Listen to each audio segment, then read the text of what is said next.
Hello guys, Rhyker here. I'm a casino streamer for real money. I make casino and slot reviews, you can check them out on Rhyker.com. I make in-depth videos that take a lot of time, research, deduction, induction, and combining information for your entertainment. So if you like my videos, please subscribe and ring the bell. Also, don't forget to leave a like so I know that this video is to your pleasure. Today we are talking about RTG or Realtime Gaming. They're one of the oldest casino providers in existence today. I reviewed some of their games in the past, but now let's look at it as a whole. Because, well, the history of RTG is a really interesting one. Huge scandals, players getting beaten and threatened, criminal empires rising up, and much more will be uncovered in this video. Let's dive into it, shall we? RTG was founded in 1998 in Atlanta, Georgia. Back then, online gambling in the US was not as restricted as it is now, and going into a new era of online gambling software seemed like a really smart move. RTG was really successful in marketing and selling their games, and they were the first company to offer turnkey casino websites to their clients. Sadly, the lucky streak came to an end after the Unlawful Internet Gambling Enforcement Act of 2006, or UIGEA for short. This was an attempt on the part of a few casino-sponsored lobbyists in the US Congress to end all online gambling in the US, and all it did was hurt the industry.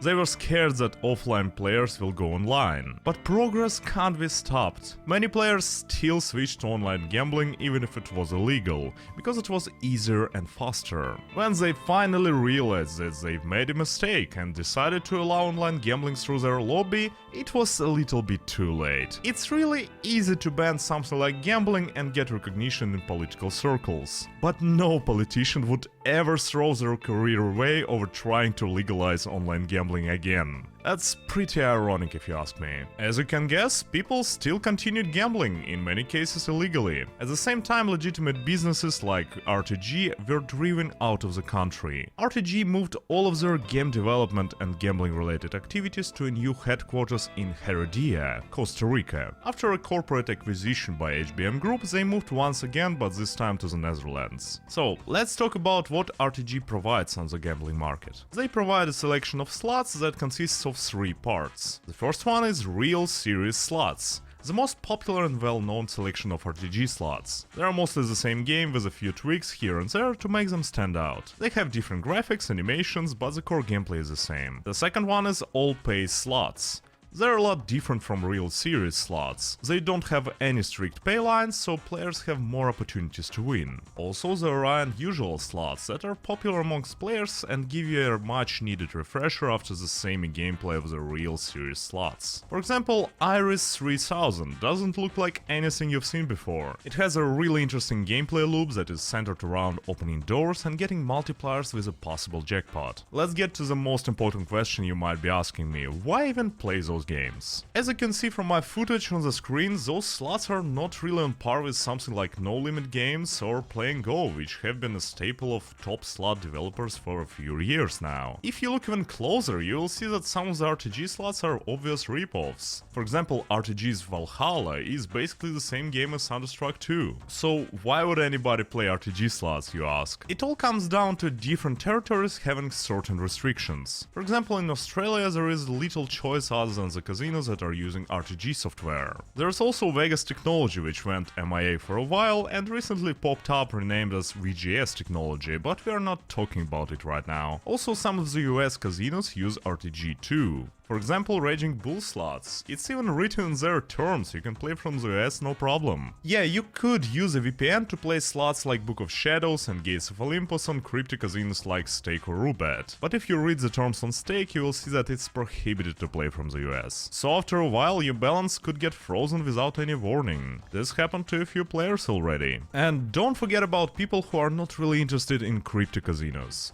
They don't have enough experience with crypto or just prefer to deposit and withdrawing cash. That's why RTG is still an option for a lot of people in those territories. But other than the game's quality, there is another problem. Unlike many casino providers, RTG doesn't really want to involve themselves with any proper verifications of the operators they're working with. This led to a lot of casinos supposedly doing some shady things. For example, it is known that casino providers have the ability to adjust the payout setting for RTG slots. That makes it really difficult to determine just how fair those games are. There are a few instances of bad behavior by RTG-powered casinos towards players. There are few and far in between, but let's still look at them. 2004. The player won more than $1 million on a slot called Caribbean 21. The casino operator called him a cheater. The operator talked about their software that detects players' mouse movement. But RTG stepped in and called the casino out on their bluff. The owner decided to remove his casino and sold it to another casino group. The player was paid an undisclosed amount by RTG and that settled the case.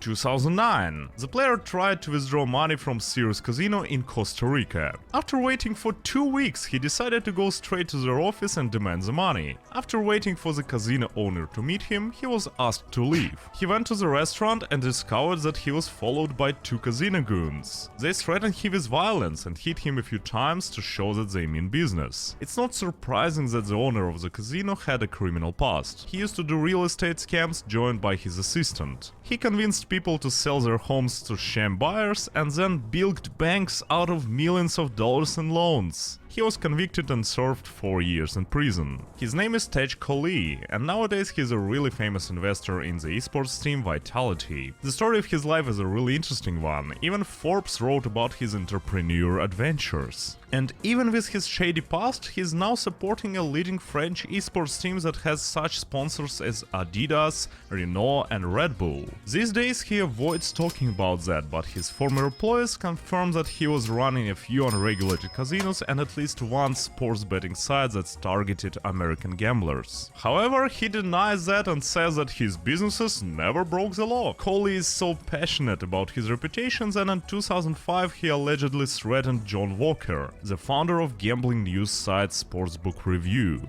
John named Kohli as the new owner of a sportsbook named Royal Sports. Kohli's reputation at the moment was really low, so he didn't want people to know that he was a new owner of Royal. Walker had to take down the article from the site after Kohli intimidated him. There is a lot more we could tell about this guy. Most of it sounds like a script for a movie, but we'll leave it for some other time. Let's get back to RTG. 2017. CDN or Central Negative Database is a service provided by Realtime Gaming, to which many online casinos are connected. Basically, it's a database of players suspected of fraud and other serious offenses. A casino called Diamond Reels uses that system to scam its players. The casino's owner is Web Entertainment Software NV, a company based in Curacao. Some players report that they have been playing on the site for almost a year and never had a problem. Then suddenly, after a big win, the slot stopped and he got the message that he was on the list. This happened to a lot of people. There is a big problem with RTG casino deposit bonuses. Deposit bonus is a normal practice for any casino, but it's reported that RTG casinos have a max cash out limit on the bonus. So, for example, you play with the bonus money and win a progressive jackpot on a slot. You meet the wager requirement and get ready to get your big cash out, but instead you just get your max cash out. The rest of the money the casino takes for itself. Most casinos block jackpot games for players with a bonus balance. RTG doesn't do that. I heard about such instances but didn't have the time to check every RTG casino's terms, so I advise you always read the terms before you start playing on any casino. But even knowing all this, RTG is still popular in the territories where no other providers are available. Some of the oldest and respected casinos use RTG software. They might not be as powerful and competitive as back in the day, but their games are still a quality product on the market. For now, they're a really good option for people who live in the countries where you don't have any access to the mainstream slot software. So if you want to play RTG slots, you need a good guide to lead you to the right casino and right games. It just so happens that I have a lot of experience with RTG, so if you're interested, go to Rhyker.com and see my top RTG casinos and games along with detailed reviews. This will help you avoid the scams and enjoy some quality gambling. Don't forget to leave a like and share this video, and Rhyker out!